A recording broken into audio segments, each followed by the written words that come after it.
இங்கேருந்து குறிகாட்டுவானுக்கு போயிட்டு நாங்கள் அங்கேருந்து போட் எடுக்க போகிறோம். புங்குடு தீவுக்கு உள்ளே போக போகிறோம். இது பார்த்தீங்கன்னா வானர் பாலம். போட்டில் தான் இங்கே உள்ள எல்லா இடங்களுக்குமே வந்து பொருட்கள் எல்லாமே கொண்டு போயிடும். அதே கொழும்புக்கு அல்லது யாழ்ப்பாணத்துக்கு விமானம் மூலம் போகிறதுக்கு 70 நிமிஷம் மாத்திரம் தான். ஸோ கண்ணகி அம்மன் கோயிலுக்கு வேறணும்னு சொன்னால் நீங்கள் பஸ் ஸ்டாண்ட்லேருந்து பஸ் எடுத்தீங்கன்னாலே சரி. உள்ளாந்தர் காலத்தில் தேர் இருக்குது தானே, அந்த தேர்னுடைய சில்லி சாப்பிட்டுட்டு இப்படி இலையை மூடாதா, இப்படி மூடுறவள ஓகே. அது மற்ற பிறப்பக்கமாக மூடினா வந்துட்டு அது இந்த வேற இந்த வீட்டில் எதுன்ற மாதிரி சொல்கிறேன். அப்படித்தானே? சரி, நீங்கள் சொல்லுங்கள். பாதை முந்தி வந்துட்டு இதில் வாகனங்கள் எல்லாமே கொண்டு போகலாம். இது வந்து முற்றிலுமே இலவசம். இல்லை காசு ஏதாவது மாற்றணும்னு சொன்னால் இங்கே வந்து நீங்கள் தாராளமாக மாற்றிக்கொள்ளக்கூடிய மாதிரி இருக்கும். கீழே போய் மாட்டப்பட்டோம்னா சரியாக கஷ்டமாக இருக்கும். இந்த தீவுக்குள்ளேயே வந்துட்டு பஸ் சர்வீஸ் இருக்குது. யாழ்ப்பாணம் கோயிலை வந்து நீடிச்சவை தானே. கோயில் தேர் எல்லாமே சேதப்படுத்தி தன்னொன்னே சிலைகள் அதுகள் எல்லாத்தையுமே ஒரு இடத்துல கொண்டு வச்சவையாம். ஸோ அந்த இடத்தையும் போய் பார்க்க போகிறோம். கோயில் சாப்பாடு போயுமே நல்லா இருக்குது. ஸோ பஸ் வந்து கிட்டத்தட்ட 1 மணி நேரத்திலேயே நாங்கள் வந்து சேரக்கூடிய மாதிரி இருந்தது. 150 வருடங்களுக்கு முன் பாவனையில் இருந்த பாத்திரங்கள். நன்றி ப்ரோ. ஹாய், ஹலோ, வணக்கம் மக்களே. இன்னொரு புது வீடியோவில் உங்களை வந்து சந்திக்கிறதுல சந்தோஷம். நாங்கள் குறிப்பாக வந்து இப்போ இலங்கையில் யாழ்ப்பாணத்தில் இருக்கோம். யாழ்ப்பாணத்துலேயும் குறிப்பாக வந்து யாழ்ப்பாண டவுனில் இருக்கிறோம். இதில் இருந்துட்டு நாங்கள் இலங்கையில் அதுவும் குறிப்பாக எல்லா இடங்களையும் சுற்றி பார்த்து கொண்டு வரோம். அதனால் இந்தியாவிலேருந்து நண்பர்கள் வந்திருக்கணும். அதை கூட்டிக் கொண்டு நாங்கள் யாழ்ப்பாணத்தை சுற்றி இருக்கிற சப்த தீவுகள் இருக்குது, அதாவது 7 தீவுகள் இருக்குது, மெயினான தீவுகள். அந்த தீவில் இன்றைக்கி நைனாதீவு போக போகிறோம். அதுக்கு பிறகு நெடுந்தீவுக்கு போக போகிறோம். ஸோ இன்றைக்கி எல்லாரோடையும் சேர்த்து நான், கோவை அவுட்டோஸ், தேவா, அடுத்தது ஷரண், நாங்கள் 4 பேரும் சேர்ந்துட்டு இப்போ பஸ் ஸ்டாண்ட்லேருந்து பஸ் எடுத்து நாங்கள் குறிகட்டுவான் இறங்குதுறைக்கு போயிட்டு குறிகட்டுவான் இறங்குதுறையிலேருந்து போட் பிடிச்சி நாங்கள் நைனாதீவுக்கு போக போகிறோம். ஸோ எல்லாருமே இதில் தான் நிற்கிறோம். ஸோ இதில் இருந்துட்டு அப்படியே போவோம். ஸோ இன்றைக்கி வந்த இடத்துல நாங்கள் அக்ஷய தீதியை காசு மாற்றுறதுக்கு நர்மதாக்கு தான் நான் அடிக்கடி வரேன். ஸோ நீங்களுமே வந்தீங்கன்னு சொன்னால் இங்கே மாற்றிக்கொள்ளுங்கள். நான் போன எல்லா ஃபாரின் ட்ரிப்புக்குமே வந்துட்டு நல்ல ரேட் தான் இங்கே தர்றவை. ஸோ எனக்கு தெரிஞ்சு இது ஒரு நல்ல ரேட். ஸோ நீங்கள் எங்கேயாவது ஃபாரின் ட்ரிப் போக போகிறீங்க, இல்லை காசு ஏதாவது மாற்றணும்னு சொன்னால் இங்கே வந்து நீங்கள் தாராளமாக மாற்றிக்கொள்ளக்கூடிய மாதிரி இருக்கும். சரி, இதுலேருந்து நாங்கள் அப்படியே குறிகட்டுவான் பஸ் எடுத்து போக போகிறோம். 76. ஸோ இந்த பஸ்ஸில் தான் போக போகிறோம்.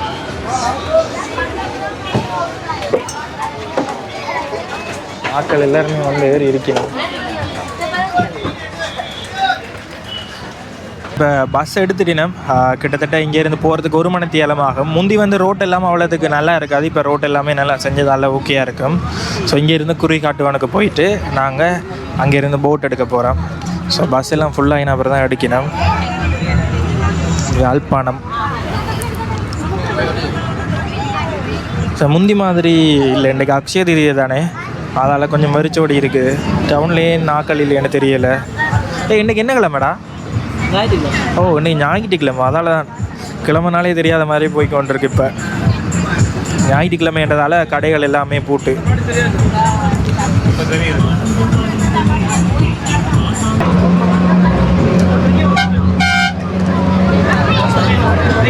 நாங்கள் பஸ் எடுத்து அப்படியே போய் கொண்டிருக்கணும். பண்ணை எல்லாம் கடந்து போய் கொண்டிருக்கிறோம்.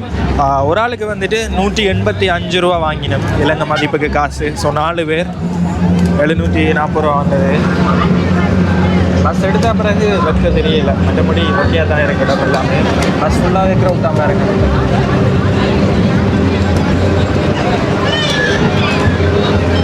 நாங்கள் இப்போ புங்குடு தீவுக்கு உள்ளே போக போகிறோம். இது பார்த்திங்கன்னா வானர் பாலம். இப்படி நாங்கள் போனோம்னு சொன்னால் புங்குடு தீவு தான். இந்த ரோட் எல்லாமே இப்போ புனர் நிர்மாணம் செஞ்ச பிறகு பாதைகளில் போகிறது ஈஸியாக இருக்குது. முந்தி இந்த பாலத்தை கடக்கிறதுக்கே அதிகளவான நேரமாகும். ஸோ புங்குடு தீவிலேருந்து யாராவது வீடியோ பார்த்து கொண்டிருக்கீங்கன்னா உங்களோட உறவினர்கள், நண்பர்கள் எல்லாருக்குமே இந்த வீடியோவை அனுப்பிக்கொள்ளுங்க. இந்த கிளைமேட் நல்லா இருக்குது. ஆனால் வெயில், தீவு பகுதியில் இன்னும் கொஞ்சம் வெயிலாக இருக்குது. பஸ் வந்து பார்த்திங்கன்னா அப்படியே புங்குடு தீவு அந்த நுழைவாதியல் மாதிரி போட்டவை தானே அந்த கோயிலுக்கு. ஸோ அந்த பகுதிகளால் தான் அப்படியே போகுது.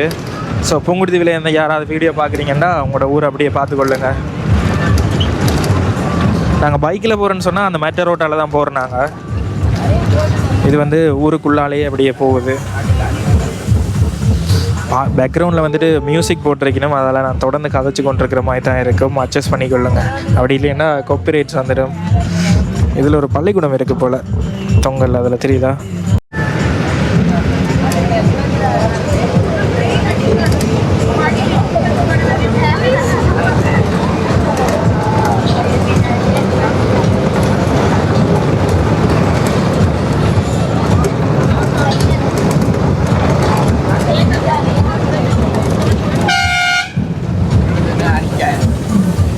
இதில் பாருங்கள் ஒரு கோயில் இருக்குது. கடைசியாக அந்த 7 தீவுகளுக்குமே வந்துட்டு நாங்கள் தொடர்ச்சியாக பயணம் செய்தனாங்க. அந்த டைம் நாங்கள் இங்கே வந்து நாங்கள் மோட்டர் பைக்கில் எல்லா இடமுமே சுற்றி காட்டினாங்க. அதெல்லாம் ப்ளேலிஸ்ட்டில் போட்டிருக்கிறேன். ஸோ உங்களோட தீவுகளை ஃபுல்லாகவே ஒவ்வொரு இடங்களுக்கும் போயிட்டு வீடியோஸ் பண்ணியிருக்கிறோம். அது ப்ளேலிஸ்ட்டில் இருக்குது, மறக்காமல் அதை போய் செக் பண்ணி பாருங்கள். புங்குடுதீவு கண்ணகி அம்மன் கோயில் பக்கமாக பஸ் வந்தது. இங்கே உள்ளாக்கள்கிட்ட கேட்டாங்க, இப்போ திருவிழா நடக்குது, அதால் வந்துட்டு பஸ் இங்கே மட்டுமே உங்களை கொண்டு வந்து விடும். ஸோ கண்ணகி அம்மன் கோயிலுக்கு வரணும்னு சொன்னால் நீங்கள் பஸ் ஸ்டாண்ட்லேருந்து பஸ் எடுத்தீங்கன்னாலே சரி.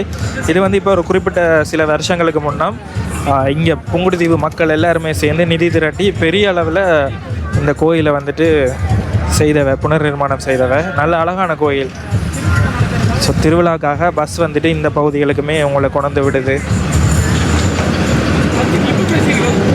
ஓகே, இப்போ நாங்கள் வந்து சேர்ந்துட்டோம் குறிகாட்டுவான இறங்குதுறைக்கு. ஸோ இதில் இருந்துட்டு நாங்கள் போட் எடுத்து போக வேணும். கிட்டத்தட்ட 1 மணி நேரத்தில் நாங்கள் வந்து சேரக்கூடிய மாதிரி இருந்தது. என்ன ஏரியா இது? குறிகட்டுவான இறங்குதுறை. குறி கட்டுவான். கட்டுவானா காட்டுவானா? குறி காட்டுவான். அது பேச்சு வழக்கில் குறி கட்டுவான். குறி காட்டுவான். குறி கட்டுவான். குறி கட்டுவான். பேச்சு வழக்கு குறி காட்டுவான். அது தமிழில் குறி காட்டுவான். அந்த முன்னுக்கு போட் இருக்கு பேர். சின்ன வயக்க வாங்கிக்கிறாங்க. சரி சரி. ஓகே, நாங்கள் இப்போ வந்து சேர்ந்துட்டோம். ஸோ பஸ் வந்து கிட்டத்தட்ட 1 மணி நேரத்துலேயே நாங்கள் வந்து சேரக்கூடிய மாதிரி இருந்தது. ஸோ போட் வந்துட்டு எடுக்க போயினோம். ஸோ இப்போ கணக்கு பேர் வந்துட்டு சிங்கள மக்களுமே அதில் கணக்கு பேர் வாகனங்களை விட்டுட்டு நடந்து வர்றதை பார்க்கக்கூடிய மாதிரி இருக்குது. பஸ் வந்து இங்கேயே விடுவினோம். 776 பஸ் 1 மணி நேரத்துலேயே வந்து சேரலாம். உங்களுக்கு ஈஸியாக இருக்குது. ஸோ இதில் இருந்துட்டு நாங்கள் போகலாம். ஸோ இது வந்து பார்த்திங்கன்னா பாதை முந்தி வந்துட்டு இதில் வாகனங்கள் எல்லாமே கொண்டு போகலாம். இது வந்து முற்றிலுமே இலவசம். RDA இருக்குது தானே, ரோட் டிபார்ட்மெண்ட் அத்தாரிட்டி. ஸோ அவை வந்துட்டு இதை வந்துட்டு இப்போ திருப்ப செய்யணும். ஸோ இதெல்லாம் செஞ்சுட்டுன்னு சொன்னால் பெரிய கனரக வாகனங்கள், பட்டா, கார், மோட்டர் பைக் எல்லாமே இதில் ஈஸியாக கொண்டு போய்க்கொள்ளக்கூடிய மாதிரி இருக்கும். குறிப்பிட்ட நேரத்துக்கு ஒருக்கா இது போய்க்கொள்ளும். ஸோ இப்போ வந்து இது புனர் நிர்மாணத்தில் இருக்குது. இது வந்துச்சுன்னா ஈஸியாக இருக்குது மக்களுக்குமே. இன்னொரு விஷயம், இந்த தண்ணியை பார்த்துனீங்கன்னா எவ்வளோ அழகாக இருக்குன்னு தெரியும். நல்ல க்ளீனாக தெரியுது. இன்னொரு பிரச்சனை, இந்த இடங்களில் பைக்குகள் அதுகள் எல்லாம் வந்துட்டு ஈஸியாக வந்து துருப்பிடிச்சிடும். பழைய பாதையின் அந்த கீழே விழுகிற இந்த துண்டு இருக்குது. ஸோ அது வந்து உக்கின நிலைமையிலே இருக்குது. ஸோ இதெல்லாம் வந்துட்டுன்னு சொன்னால் இந்த மாதிரி பெரிய கிணறக வாகனங்கள் எல்லாமே ஈஸியாக கொண்டு போய்க்கொள்ளக்கூடிய மாதிரி இருக்கும். ஓகே, இதில் பார்த்தீங்கன்னா தெரியும், போட்டில் தான் இங்கே உள்ள எல்லா இடங்களுக்குமே வந்து பொருட்கள் எல்லாமே கொண்டு போயிடும். அதே மாதிரி கொண்டு போயிடும். ஸோ ஒரு கொஞ்சம் நேரம் இதுக்குள்ள உங்களை வச்சுருந்துட்டு தான் விடுவிடும். ஸோ ஒரு போட்டுமே வந்துட்டு ஒவ்வொரு அரை மணி நேரத்துக்கு ஒருக்கா இருக்குது. பைக் கொண்டு வந்து சொன்னால் நாங்கள் பைக்கை முன்னுக்கு ஏற்றி போட்டு மேலே நிற்கலாம். இன்றைக்கு வந்துட்டு எங்களை உள்ளுக்கு தான் ஏற்ற போயிடும். மற்ற இதில் பார்த்தோன்னா கொழும்புக்கு அல்லது யாழ்ப்பாணத்துக்கு விமானம் மூலம் போகிறதுக்கு 70 நிமிஷம் மாத்திரம்தான் இதில் கண்டக்ட் பண்ணலாம்னு போட்டிருந்தது. நான் பார்த்த வரைக்கும் வந்து பார்த்திங்கன்னா ஒரு 25,000 30,000 ஒவ்வொரு ப்ரைஸுக்கு வருது. சில இடத்துல 1 லட்சம் வரைக்குமே வருது. ஸோ கொழும்புலேருந்து யாழ்ப்பாணத்துக்கு இந்த மாதிரி. ஆனால் எல்லா நேரமும் ஷெடியூலில் இருக்காது. நீங்கள் முதலே ப்ரீ புக் பண்ணினா அந்த டேட்டுக்கு வந்துட்டு உங்களை கூட்டிகிட்டு வருவீங்க. ஜாக்கெட்டெல்லாம் போட்டுட்டு போக எப்படின்னு டைம் ஆகுன்னு பார்ப்போம். ஓமோ லைஃப் ஜாக்கெட் தருவாங்க. எந்த போட்டில் போவோம்? அது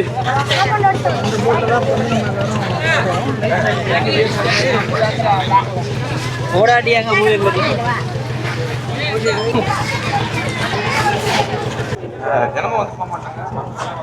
எல்லாரும் போட்டில் போகிறோம். மேலே போகலாம். சரி, நீ நில்லுங்க, மேலே போவோம். நாங்கள் மேலே போவோம். மேலே எங்கே? மேலே போவோம். அப்போ எத்தனை 155 லைசன்ஸ் கொடுப்பாங்க. இதோட சின்ன போட்டலும் இருக்குது. அது குறைவு. நாளைக்கு வந்துட்டு திருப்ப இங்கேருந்து நெடுந்தீவுக்கு தான் போகணும். ஸோ அங்கே டெல்சேகஸில் எங்களோட விது டொமி இருக்கார். ஸோ அங்கே போயிட்டு தங்கி கொள்ளக்கூடிய மாதிரி இருக்கும். ஸோ இந்த போட்டுக்கு லைசன்ஸ் வந்துட்டு 185 பேர் எழுதலாமா.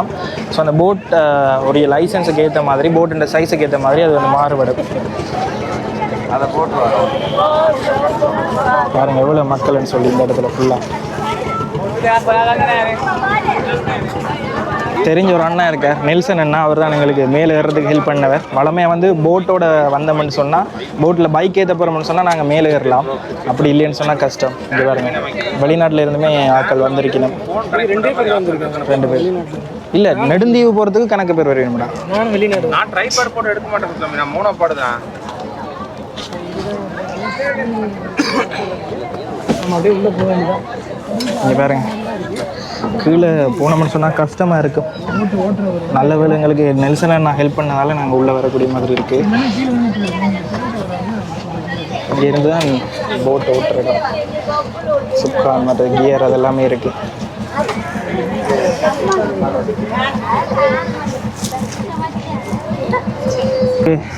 கடைசியாக ஒரு மாதிரி போட் எடுத்துட்டோம். அந்த போட்டில் நாங்கள் உள்ளுக்கு இருக்கிறோம். எங்களை மேலே ஏற்றினபடியாக கொஞ்சம் ஈஸியாக இருக்குது. என்ன விஷயம்னு சொன்னால் கீழே இருக்கிறவர்களுக்கு இன்னும் நல்லா வேர்க்கும். இதுக்குள்ள ஒரு கொஞ்சம் பேர் தான் இருக்கிற பாருங்க.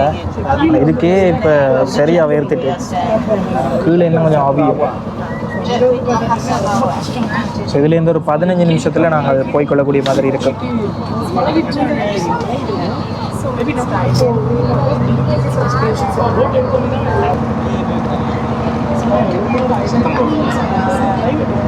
ஒரு மாதிரி நாங்கள் வெளியில் வந்துட்டோம்.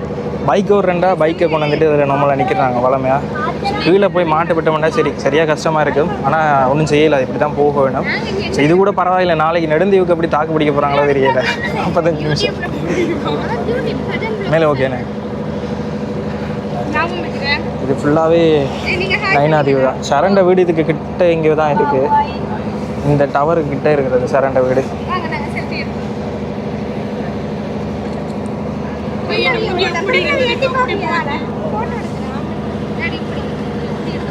வளமையாக வந்துட்டு கோயில் பக்கத்தில் தான் வந்து ரங்குறாங்க. இன்றைக்கி வந்துட்டு இதுலேயே ரங்குவோம் முடிவெடுத்துருக்குறோம்.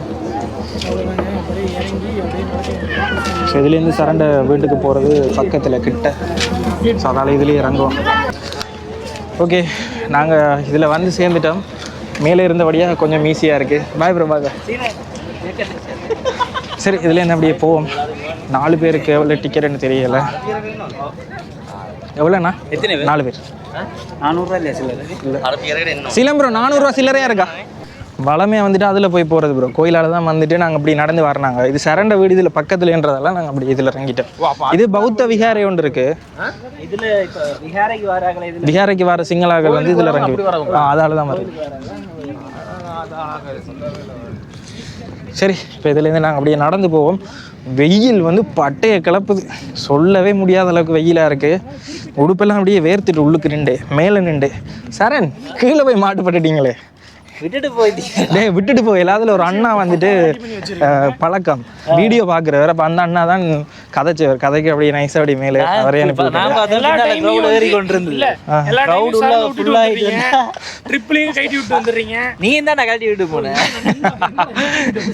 எதிர்பாராத விதமா சரண் கீழே போயிட்டார். போன பிறகுதான் அந்த அண்ணா வந்து எங்களோட காய்ச்சல் நெடுந்தீவுக்கு போட்டு வர்ற அண்ணா. ஸோ வீடியோ பாக்குறவர்னு சொன்னோன்னே கதைச்சிட்டு அப்புறம் அந்த அண்ணாவே மேலே கதைச்சி ஏற்றி விட்டவர். அப்படி இல்லைன்னு சொன்னா கீழே தான் அப்படி மேத்துறவர். இந்த தீவுக்குள்ளேயே வந்துட்டு பஸ் சர்வீஸ் இருக்குது. நீங்கள் அம்மன் கோயிலில் இருந்துட்டு தீவுன்னா தொங்கல் வரைக்குமே பஸ்ஸிலேயே போய்க்கொள்ளக்கூடிய மாதிரி இருக்கும். அடிக்கடி வராது, ஆனால் பஸ்ஸுமே வந்துட்டு இருக்குது. ஸோ உங்களுக்கு அதை சொல்லிக்கொள்கிறேன். ஸோ இந்த பஸ் எல்லாமே அதை நான் விரைக்கில் காடி இருப்பேன் தானே பாதைன்னு சொல்லி, அந்த பாதையில் தான் உள்ளுக்கு எல்லாமே கொண்டிருப்பேன். இங்கே வந்துட்டு சாதாரணமாக வெளியில் வீடுகள் கட்டுறதை விட மற்றது பொருட்கள விலை எல்லாமே வந்துட்டு கொஞ்சம் கூடவாக இருக்கும்.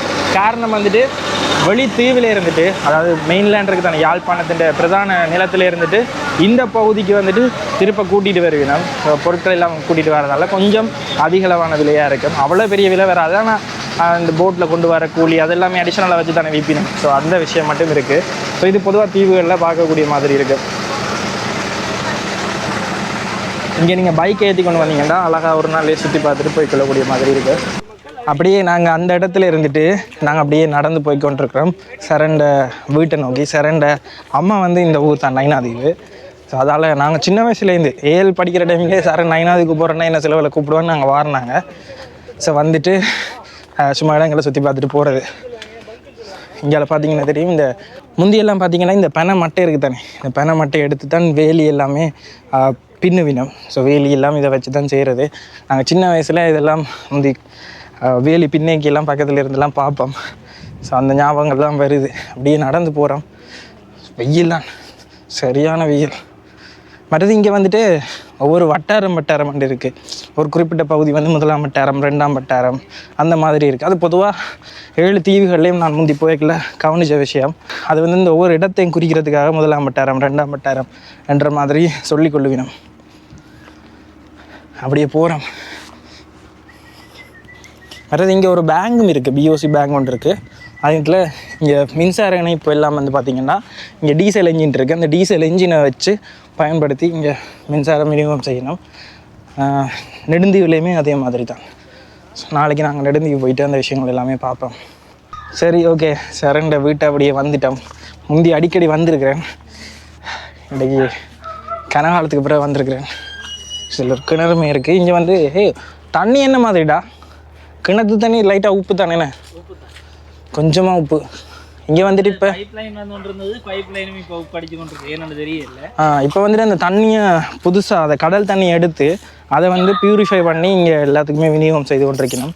முந்தி வந்துட்டு வெளியில இருந்து யாழ்ப்பாணத்துலேருந்து தான் கொண்டு வரேன். ஏன்னா முதல் யாழ்ப்பாணத்துலேருந்து தானே பவுசரில் கொண்டு வந்த இல்லை இங்கேயே இருக்கா? இங்கே இருக்கா, புங்குடுதீவில் இருந்து. ரைட் புங்குடுதீவில் தான் முந்தி தண்ணி கொண்டு வந்தவ. எப்படி வெயில் உருகிட்டு இருக்கிறீங்களா? அப்படி உருகி ஊத்துண்ட போறீங்க வெயிலுக்கு? பயங்கர வெயிலாக இருக்கு. ஓகே, உடுப்பு வந்துட்டு நேற்று இரவு தான் துவைச்சி போட்டது, அதில் காயலை. இதில் கொண்டு வந்து காய போட்டாச்சு. இந்த வகைக்கு காயலையாண்டா பிறகு என்ன? ஸோ உள்ளே போவோம். உள்ளே போயிட்டு கொஞ்சம் இளைப்பாரிட்டு நாங்கள் அப்படியே வெளியில் போய் இடங்களை சுற்றி பார்ப்போம்.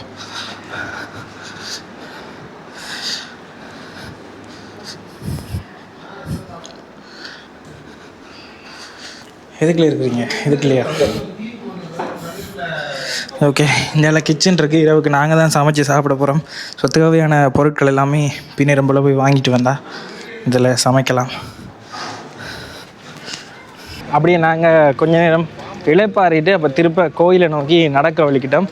கோயிலுக்கு போயிட்டு கோயிலில் கும்பிட்டுட்டு அதுக்கு பிறகு நாங்கள் அங்கேயே அன்னதானம் இருக்கும். ஸோ அன்னதானத்தையும் சாப்பிட்டுட்டு வருவோம். குறிப்பாக வந்து இந்த தீவில் அதிகமான நாகப்பாம்புகள் இருக்குது. நாகப்பாம்புகள் மற்றது திருவிழா நேரங்களில் மற்ற நேரங்கள் எல்லாம் வந்து பார்த்திங்கன்னா இந்த பாம்புகள் வரதையெல்லாம் சோஷியல் மீடியாவில் எல்லாத்துலேயுமே போடுக்கணும். ஃபேஸ்புக்கில், அடுத்து இன்ஸ்டா, அப்படியான இடங்களில் வந்துட்டு இந்த பாம்பு வந்திருக்கு அந்த மாதிரியான விஷயங்கள் எல்லாமே போடுக்கணும். குறிப்பாக வந்து இந்த தீவில் இந்த நாகதோஷங்கள் இருக்கிற ஆக்கள் வந்துட்டு இங்கே பரிகாரங்கள் எல்லாமே செய்து கொள்வது வளமை.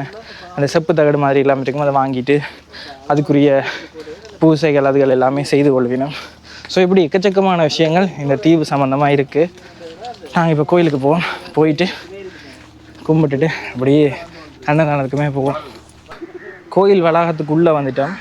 ஸோ கோயில் வளாகத்துக்குள்ளே வந்த பிறகு சிலம்பரோட்ட சொன்னேன், இங்கே மற்றது செல்வஜனதி கோயில் 2 கோயில் இருக்குது. அங்கே வந்துட்டு 365 நாள் வருஷத்தில் அன்னதானம் கொடுப்பினோம். ஸோ அதுக்கு வந்துட்டு கணக்கு பேர் வந்துட்டு நிதி பங்களிப்பு அந்த மாதிரி எல்லாமே செய்வினோம். மணல் வந்து சரியாக சுடுது. நாங்கள் மெயின் வாசலால் வராமல் இப்படி எஞ்சால இந்த பக்கத்தில் இருக்கிற வாசலால் தான் வரோம்.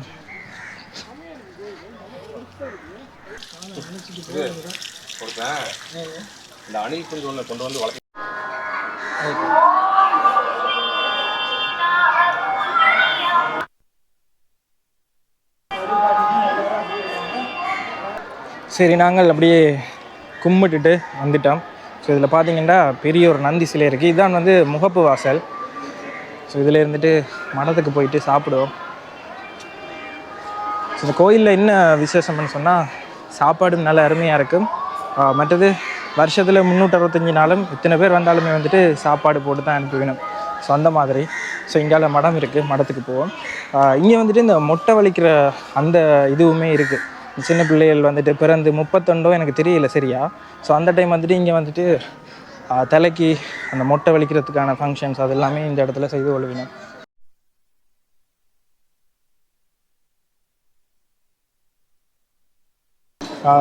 சாப்பாடு நல்லா இருக்குது. கிண நாளைக்கு பிறகு கோயிலில் வந்து சாப்பிட்றேன். சாப்பாடு சூப்பராக இருக்குது. அப்பளமுமே திருப்ப போட்டுட்டினோம். கோயில் சாப்பாடு எப்போயுமே நல்லா இருக்குது.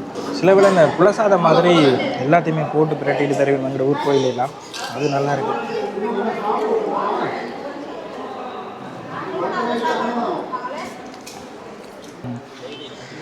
ஓகே, நாங்கள் இப்போ சாப்பிட்டுட்டு வந்துட்டோம். என்ன விஷயம்னு சொல்லி பார்த்தீங்கன்னா எங்களுக்கெல்லாம் சாப்பாடெல்லாம் போட்டு தானே கடைசியாக வந்துட்டு இங்கே சாப்பாடு எங்களுக்கு பரிமாறி இருப்பினு தானே அவை வந்துட்டு கடைசியாக தான் சாப்பிடணும். ஸோ பார்க்கவே சந்தோஷமாக இருந்தது. முந்தியெல்லாம் கோயிலில் போயிட்டு பக்கத்து கோயில் திருவிழாலெல்லாம் சின்ன வயசில். ஓகே ஷிலன் ப்ரோ, சாப்பாடு எப்படி இருந்தது?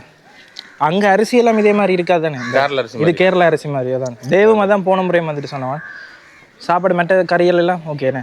கேரளா அரிசி மாதிரி நல்லா கேரளா வந்து இதை விட கொஞ்சம் பெருசா இருக்கும். போன முறை தேவ வந்துட்டு அதே தான் சொன்னோம். இந்த எங்கட வீட்டில் சாப்பாடு கொடுத்த இருக்கு தானே பெருசு மட்டை தவிட்ட அரிசி அரிசி. மட்டை அரிசி கேரளா பிறகுங்கிற குத்தரிசியை விட இன்னொரு 1.5 மடங்கு இருக்கு. அது கொஞ்சம் பெருசாக இருக்குது. அதான் தேவ் வந்துட்டு பெருசாக இருக்குன்னு சொல்லுவான். மற்றது இன்னொரு விஷயம், நாங்கள் வந்துட்டு இலையின்ற அந்த நடுப்பக்கம் இருக்குது தானே, இந்த நடுவால் கிழிச்சு தண்டு பகுதியை வந்துட்டு எங்களில் வித்தியாசமாக போடுவோம். அவையே வந்துட்டு வித்தியாசமாக போடுறோம். நாங்கள் பிரியாணி சாப்பிட போன இடத்தையும் அதே மாதிரி தான் இங்கேயும் சாப்பிட போன இடத்துல இதை வந்துட்டு வளமையை நாங்கள் வைக்கிறதுக்கு எதிர்மாறாக வைக்கிறேன். நாங்கள் தண்டு பகுதியை எங்கட பக்கம் வைக்க மாட்டோம். இவை வந்து தண்டு பகுதியை தங்கட, அதாவது எங்களை ஃபேஸ் பண்ண மாதிரி வைக்கும். அதுக்கு என்ன ரீசன் தெரியல. அந்த சைடில் சாப்பிட்டுட்டு இப்படி இலையை மூடாதா, இப்படி மூடுற வேலை ஓகே. அது மற்ற பிற பக்கமாக மூடினா வந்துட்டு அது இந்த வேற இந்த வீட்டில் எதுன்ற மாதிரி சொல்கிறேன். அப்படித்தானே? சரி, நீங்கள் சொல்லுங்கள். இந்தியாவில் வந்துட்டு தண்டு பகுதியை வந்துட்டு மற்ற பக்கம் வைக்கணும், எங்கடையில மாற்றி தானே வைக்கும். அதுக்கு என்ன ரீசன்? அவங்களே இங்க இருந்தா நீங்க தானேக்கா, நீங்க ஸ்ரீலங்கா தான். இலையக்க நாங்க இப்படி வைக்கக்குள்ள நாங்க நடுவுல கண்டு அவங்க சொன்னாங்க, கரெக்டா சொன்னாங்க, பாசம் கட்டு போயிரு சொன்னாங்க. அதுக்கப்புறம் கேளு என்ன எதுனாலும் கேளு.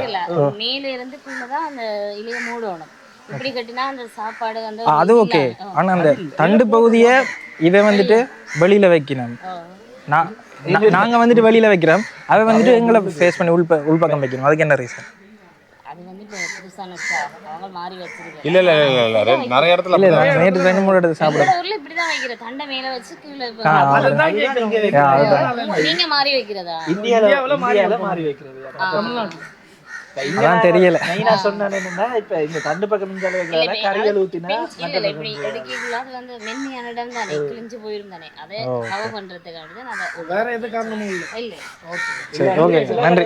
கறி ஊத்த கூடாது. சரி, என்ன விஷயம்னு சொன்னா, அந்த இலையை வந்துட்டு மற்ற பக்கம் இறந்த வீட்டுக்கு இதுன்றதுக்கு மற்றது இலையை உள்பக்கமா வச்சு மூடுறதுக்கும் வந்துட்டு வித்தியாசம் இருக்கு.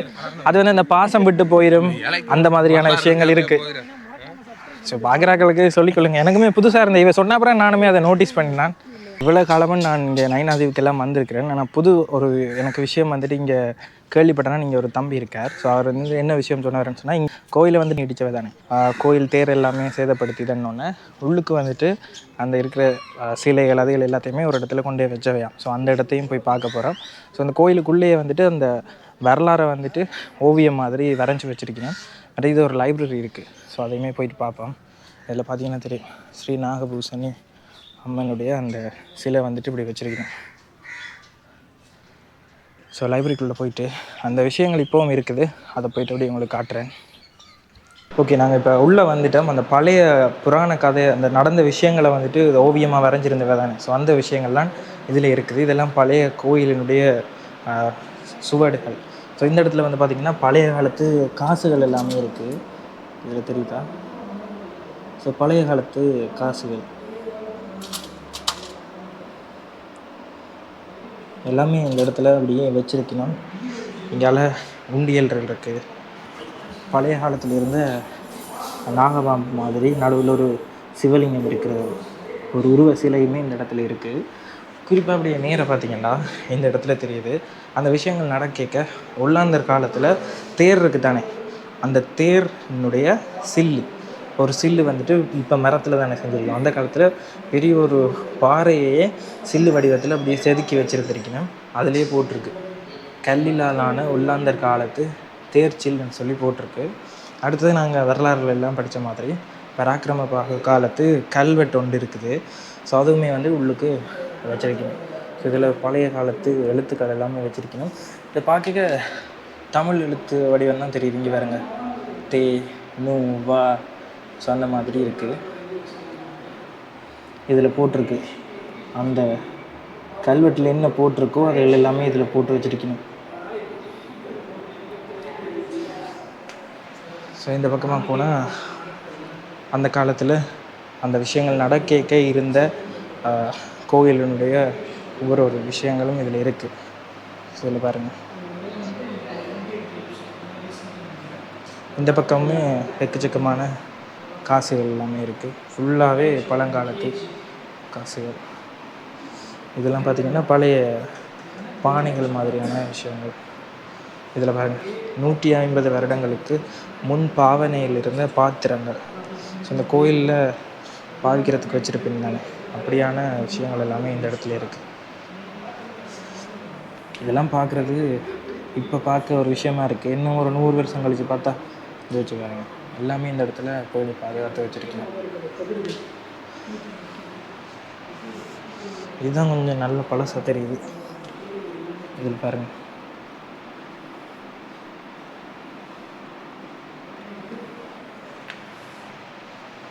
இதெல்லாம் கோயிலில் இந்த திருநூறு போட்டு வைக்கிறது, தீர்த்தம் கொடுக்கறது, இப்படியான விஷயங்கள் எல்லாமே இதில் இருக்குது. எல்லாமே பார்த்திங்கன்னா இதில் நாகபாம்பு வடிவத்தினுடைய சின்ன சின்ன உருவ அமைப்புகள் எல்லாமே இருக்குது. இது பார்த்திங்கன்னா கற்பூரம் காட்டுற பழைய காலத்து எண்ணெய் விளக்கு. இதெல்லாம் இப்போவுமே கோயில்கள்லேயே பார்க்கக்கூடிய மாதிரி இருக்கும். ஆனால் இது நல்ல பழமையானது, 150 வருஷம் பழமையானது.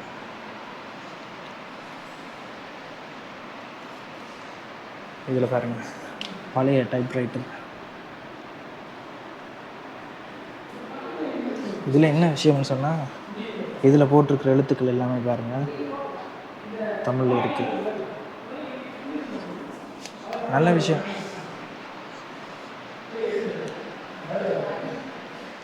ஏன்னா எங்களோட வரலாறுகள் எல்லாமே கொஞ்சம் திரிவுபட்டு மாற்றப்பட்டு இருக்குது. இப்படியான விஷயங்கள் தான் எங்களோட வரலாறு வந்து நிலைச்சிருக்கிறதுக்கான ஒரு சான்று மாதிரி இருக்கும் எப்பயுமே. ஏன்னா எங்களோட வரலாறுகளை எங்களோட பாட புத்தகங்களே தெளிவில்லை. தமிழ் மன்னன் வந்து எல்லாரும் 44 வருஷத்துக்கிட்ட ஆண்டிருக்கிறார். ஆனால் அவருக்கு ஒதுக்கப்பட்ட பக்கங்கள் வந்து பார்த்திங்கன்னா வரலாறு புத்தகத்திலே 1-2 சில பக்கங்களில் இல்லை அரவாசி பக்கத்துலேயே அவர்கிட்ட கதையை சொல்லிட்டா முடிச்சுட்டு போயிடணும். ஆனால் ஒரு 5 வருஷம் 7 வருஷம் ஆண்ட மன்னனை பற்றி பக்கம் பக்கமாக கதை இருக்கும். அவர்களை பற்றி கேள்வி விடைகள் எல்லாமே வரும். ஸோ தமிழ் மன்னர்களை பற்றி பெருசாக எதுலையும் இருக்காது. மற்றது இப்போ உள்ளுக்கு நாங்கள் பார்த்த விஷயங்கள் எல்லாமே வந்து பார்த்திங்கன்னா பழைய காலம்னு சொல்லிட்டு இருந்தேன். அதாவது போர்த்துகேயர் காலங்கள் அந்த காலத்தில் தான் அது வந்துட்டு எங்களை கோயில் எல்லாமே இடித்து அந்த சிதைவுகள் எல்லாமே இப்போ நாங்கள் பார்த்துட்டு வந்தாங்க. அதில் அந்த கல்வெட்டில் குறிப்பிடப்பட்ட விஷயம் எல்லாமே இருக்குது தானே, கைட்ஸ் இருக்குது தானே, ஊர்காவத்துறை. அங்கே மட்டும்தான் ஃபாரினர்ஸ் எல்லாருமே கப்பலில் வந்து ரங்கலாம். அதாவது வெளிநாட்டாக்கள் வந்து கப்பல் ரங்கலாம், வேறு இடங்களில் ரங்கக்கூடாது. மற்றது கொண்டு வர யானைகள் குதிரைகள் இருந்தால் அதில் 4 பங்கை வந்து அரசுக்கு கொடுக்க வேணும். சப்போஸ் வர்ற இடத்துல கப்பலுக்கு வந்துட்டு ஏதாவது நடந்துட்டுன்னு சொன்னால் அதில் பாதி வந்துட்டு உரிமையாளருக்கும் மற்றது அரசு அந்த நாட்டு மன்னனுக்கும் போகுன்ற மாதிரிலாம் அதில் போட்டிருந்தது விஷயங்கள். ஸோ இப்போ வந்துட்டு அந்த எங்களோட சந்தித்த தம்பி வந்துட்டு எங்களோட வாகனம் வந்து அரேஞ்ச் பண்ணியிருக்கார், இடங்கள் எல்லாம் சுற்றி பார்க்கணும்னு சொல்லி. அந்த போர்ச்சுகீஸ் காலத்தில் கோயில் இடிச்சிருந்தாங்க, இடிச்சுட்டு அந்த சிலையை கொண்டு போய் ஒரு மரத்துக்கிட்ட வச்சுருந்தாங்கன்னு சொல்லிட்டு. சரி, இப்போ நாங்கள் வந்து ஆலடி என்ற அந்த இடத்துக்கு வந்திருக்கிறோம். இங்கே தான் வந்துட்டு இந்த போர்த்துகேயர் காலத்தில் கோயில் அடித்த பிறகு மக்கள் வந்துட்டு இந்த இடத்துல தான் சிலைகள் எல்லாத்தையுமே கொண்டு வச்சுருக்கணும். இப்போ அந்த இடத்துலையுமே வந்துட்டு ஒரு கோயில் ஒன்று கட்டி வச்சுருக்கணும். இதுலேருந்து நாங்கள் அப்படியே பார்த்தோம்னு சொன்னால் புளியந்தீவும் மற்றது இன்னொரு தீவு அந்த சைடில் தெரியுது. இந்த தீவுகளுக்கு எல்லாமே நாங்கள் முதலே பயணம் செய்திருக்கிறோம். ஸோ இந்த கோயிலையும் அப்படி உங்களுக்கு காட்டுறேன். ஸோ இதுதான் அந்த இடம். அந்த இடத்துலையுமே இப்போ ஒரு சின்ன ஒரு கோயில் வந்து கட்டி வச்சுருக்கணும். இதில் பார்த்தீங்களா? ஸோ இந்த மரத்துக்கு கீழே தான் வந்துட்டு அந்த கோயில் இடிக்கப்பட்ட பிறகு கொண்டு வந்து வச்சிருக்கணும். எங்களுக்கு இங்கே வந்துட்டு எல்லா இடங்களையும் சுற்றி பார்க்க ஹெல்ப் பண்ண வந்து பராந்தகன் தான். நன்றி ப்ரோ. சப்ஸ்கிரைபர் தம்பி ஒரு ஆள் தான். எல்லா இடங்களுமே சுற்றி பார்க்குறதுக்கு ஹெல்ப் பண்ணுவேன். கோயிலுக்குள்ளே எல்லாமே கொண்டு போயிட்டு இந்த விஷயங்கள் எல்லாத்தையுமே காட்டுறதுக்கு பயங்கர ஹெல்ப்ஃபுல்லாக இருந்தேன். வெயில் ஆறணுன்னே அப்படியே திருப்ப தீவை சுற்றி பார்க்க படிக்கிடுவோம். ஓகே, நாங்கள் இப்போ எல்லா இடமே சுற்றி பார்த்துட்டு திருப்ப நாங்கள் வந்துட்டோம். ஸோ இந்த வீடியோ வந்துட்டு உங்களுக்கு ஏதோ ஒரு விதத்தில் பிடிச்சிருக்கலாம். மற்றது நைனாதீவில் எனக்குமே இந்த 1-2 விஷயங்கள் இந்த முறை புதுசாக இருந்தது. நீங்களுமே புதுசாக பார்த்துருப்பீங்கன்னு நம்புகிறேன். சில வேளை நீங்கள் அந்த விஷயங்கள் எல்லாம் ஏற்கனவே அறிஞ்சிருக்கக்கூடும். ஓகே, இந்த வீடியோ உங்களுக்கு ஏதோ ஒரு விதத்தில் பிடிச்சிருந்து எங்கள் சேனலுக்கு இப்போ தான் முதல் தடவையாக வந்து வீடியோ பார்க்குறீங்கன்னா மறக்காமல் சப்ஸ்கிரைப் பண்ணிக்கொள்ளுங்க. நாளைக்கு வந்துட்டு இந்த அடுத்த வீடியோவில் இந்த தீவில் இருக்கிற மிச்ச பகுதிகள் எல்லாமே எங்களோட நண்பர்களுக்கு சுற்றி காட்டிட்டு என்னுடைய பார்வையில் இந்த தீவு இப்போ எப்படி இருக்குன்றதையும் உங்களுக்கு கொண்டு வந்து சேர்க்குறேன். அதுக்கு பிறகு அடுத்தடுத்த தீவுகளுக்கு போக போகிறேன். வேறு இடங்களுக்கு இலங்கையில் எல்லா பாகங்களுக்கும் சுற்றி பார்க்க போகிறோம். ஸோ மறக்காமல் சப்ஸ்கிரைப் பண்ணிக்கொள்ளுங்க. சப்ஸ்கிரைப் பண்ணி தான் நாங்கள் இனிமேல் போட போகிற வீடியோ உங்களுக்கு தொடர்ச்சியாக வந்து கொள்ளும். இன்னொரு வீடியோ சந்திக்கும் வரை நான் உங்கள் கஜா.